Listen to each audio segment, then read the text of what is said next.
नाव चोरायचं नाही, वडील चोरायचे नाहीत, धनुष्यबाण चोरायचं नाही. धनुष्यबाण बाजूला ठेवा, नवीन निशाणी घ्या, मिंद्याच्या वडिलांचा फोटो लावा आणि या समोर.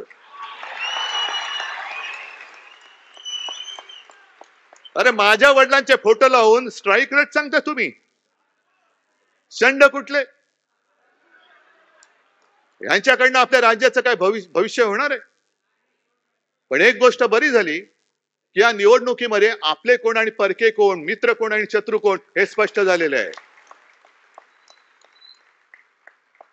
काही जणांनी केवळ उद्धव ठाकरे नको म्हणून त्यांना बिन शर्ट पाठिंबा दिला.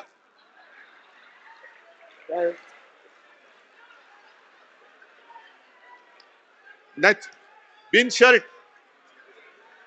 अरे उघड पाठिंबा म्हणजे बिन शर्ट.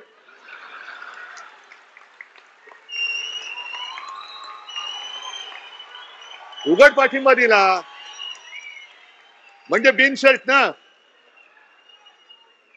मग बरोबर का चूक आहे? काय नाही नाही उद्धव ठाकरे नको, मी हा बघा शर्ट काढला, बिन शर्ट पाठिंबा देतो तुम्हाला उघड.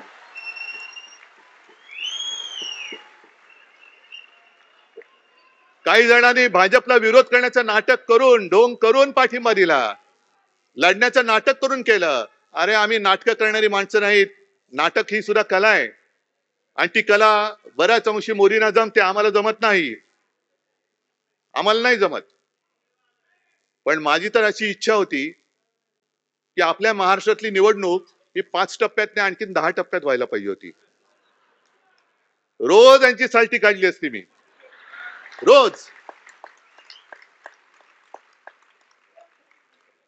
कारण एकदा बघा आपल्याला शिवसेना प्रमुखांनी काय सांगितलं, म्हणून मी म्हटलं ना की मी नम्र आहे, सगळ्यांशी नम्रपणाने वागतो.